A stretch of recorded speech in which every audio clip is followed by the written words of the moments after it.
Hadirin jamaah Jumat yang dimuliakan Allah Subhanahu wa taala. Ada kitab judulnya Ar-Risalah Al-Qushairiyah. Nama penulisnya Imam Abul Qasim Abdul Karim Ibnu Hawazin Al-Qushairi. Meninggal di awal abad ke-5 Hijrah. 1000 tahun yang lalu lebih kurang. Di situ dia bercerita tentang seorang laki-laki yang soleh.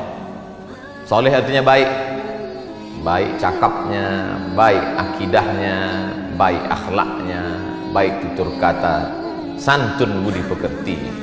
Salatnya cukup, zakatnya penuh, sedekahnya tak terhitung lagi, sopan santunnya tak menyinggung perasaan orang lain. Tapi ternyata setelah dia mati, meninggal dunia, hisabnya lama sekali. Dilihatlah buku catatannya, apalah agaknya yang membuat hisab ini begitu lama? Adakah dia membunuh orang? Tak ada. Pernahkah dia menyakiti hati orang? Tidak. Karena santun, tersenyum. Ternyata pada suatu malam dia pergi kenduri undangan. Dalam kenduri itu disuguhkanlah makanan daging kambing. Ketika dimakan kambing itu, ada 1, 2, 3 ruas dikunyah, tersangkut di giginya, ditarik-tarik dengan lidah, tak juga mau ikut tertelan. Mengganggu terasa di mulut. Sampai di tengah jalan tak sabar untuk sampai ke rumah. Dia lihat ada pokok kayu ranting kecil di depan rumah orang. Lalu dia petik ranting itu, dia congkelkan ke daging yang menyangkut di celah gigi. Maka lepaslah beban yang dari tadi mengganggu pikiran, hati dan lidahnya. Setelah itu dia pulang tanpa beban. Ternyata yang membuat hisab itu lama di hadapan Allah Subhanahu wa taala bukan karena tidak bersedekah, bukan karena tak salat, bukan karena tak puasa, tapi ternyata satu ranting yang terambil tanpa izin yang punya pun membuat hisab itu lama. Ketika membaca kisah ini lama saya terduduk dan termenung. Tak pernah saya terpikir memikirkan nasib orang lain, tapi yang terpikir bagaimana agaknya nasib saya, nasib khatib, nasib pribadi di hadapan Allah Subhanahu wa taala. Sudah berapa ranting kayu orang yang tertarik oleh tangan kita dan kita tidak merasa itu berdosa. Agaknya itulah pesan dari sahabat Nabi kepada tabi'in. Sahabat yang hidup dengan Nabi, tabi'in orang setelah sahabat Nabi. Apa kata mereka? Beda kami dengan kamu adalah kami orang yang hidup bersama Nabi Sallallahu Alaihi Wasallam. Salat kami sama dengan kamu, puasa kami sama dengan puasa kamu, sedekah kami sama dengan sedekah kamu, Al-Quran kami sama dengan Al-Quran kamu. Bedanya kami melihat dosa sebesar ujung rambut itu sangat besar, dan kalian menganggap dosa kecil itu remeh-temeh saja. Oleh sebab itu hari Jumat bulan baik, agung dan mulia, bulan peningkatan, bulan Syawal, bulan setelah Ramadan yang diagungkan, dimuliakan Allah Subhanahu wa taala. Diberikan pula kita kesempatan hidup pada hari Sayyidul Ayyam. Merenunglah kita sejenak. Jangan-jangan 1, 2, 3 ranting itu membuat kita begitu lama hisab di hadapan Allah Subhanahu wa taala. Bagi yang pernah menganiaya orang, minta maaf. Minal aidin wal faizin, mohon maaf zahir dan batin. Bagi yang pernah termakan, minta izin, mudah-mudahan dihalalkannya, tersambung silaturahim. Apakah Nabi Muhammad sallallahu alaihi wasallam, pemimpin segala nabi dan rasul, sayyidul kaun, seluruh makhluk di atas muka bumi, malaikat-malaikat di langit, pemimpinnya adalah Muhammad sallallahu alaihi wasallam.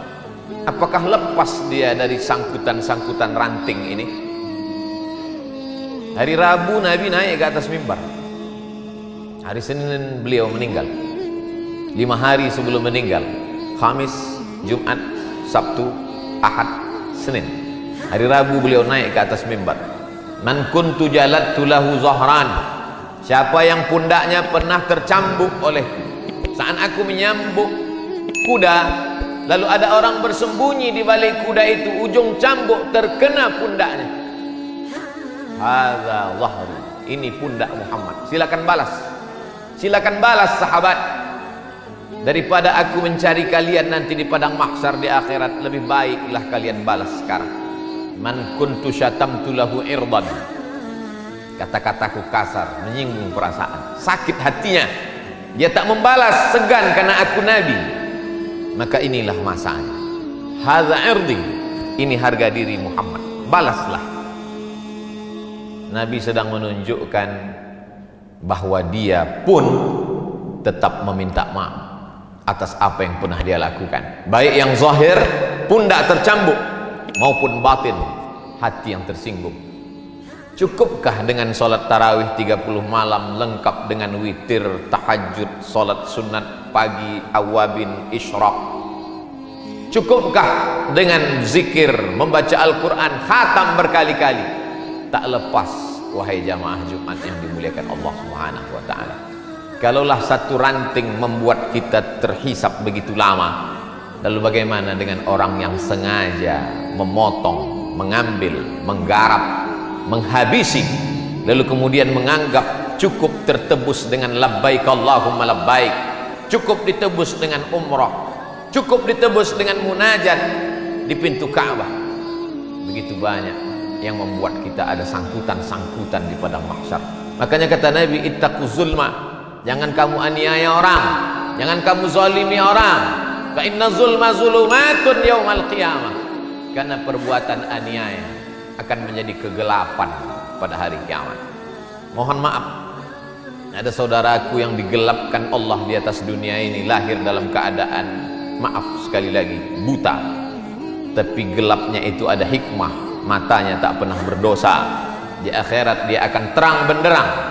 Tapi ada orang-orang yang di dunia ini terang benderang melihat, dan di akhirat dia komplain, ya Rabbi lima hasyartani a'ma waqad kuntu basira. Mengapa aku dibangkitkan dalam keadaan buta, padahal dulu aku di dunia bisa melihat? Allah menjawab, laqad atatka ayatuna, ayat-ayat kami telah sampai kepadamu. Nabi Muhammad sudah menyampaikan, meninggal Nabi diwarisi oleh para ulama, al-ulama warasatul anbiya, tapi kau tak pernah mau tahu.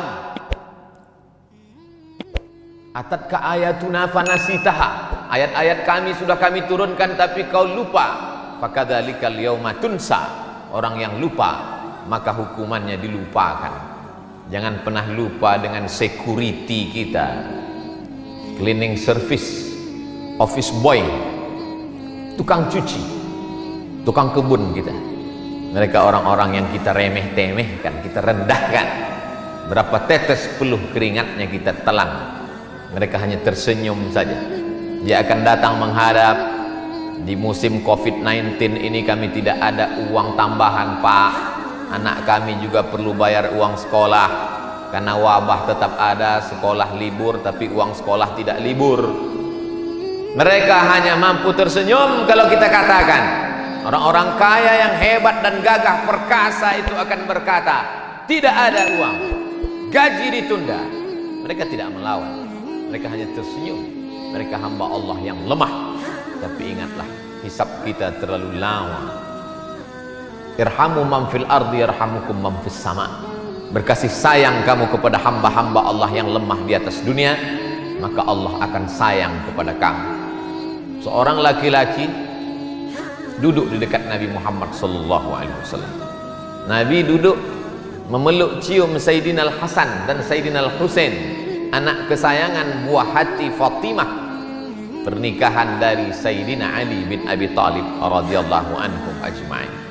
Apa kata si Arab Badui yang duduk di samping Nabi? 10 anakku, satu pun tak pernah kucium.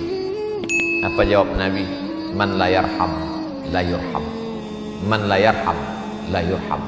Siapa yang tak ada rasa kasih sayang kepada makhluk, maka tak akan mungkin turun kasih sayang Allah kepadanya.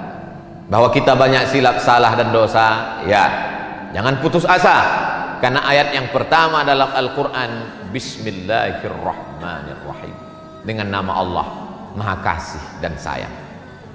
Kedatangan Nabi Muhammad SAW untuk apa?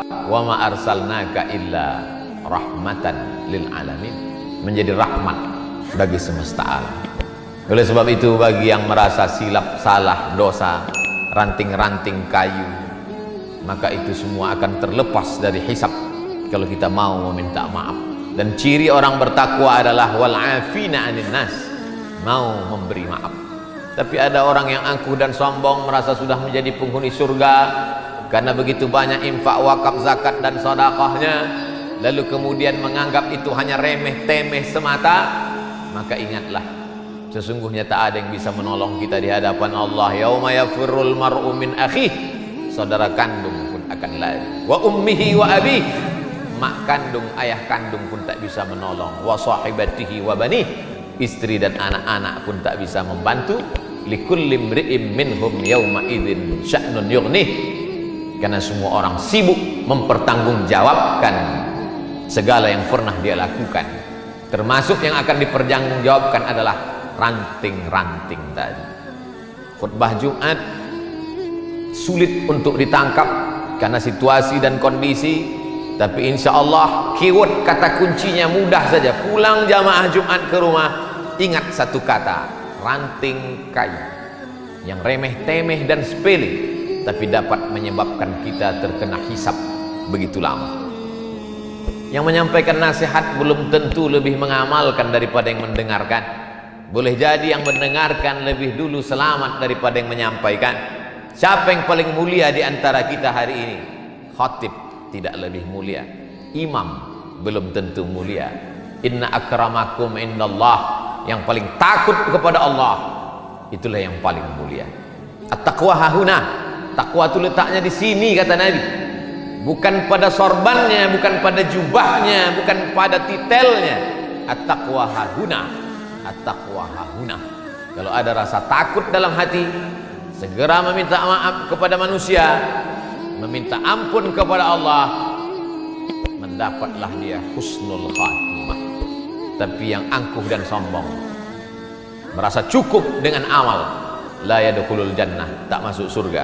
Man kana fi qalbihi mithqala habbatin min khardalin min kibrin, ada sombong sebesar biji sawi.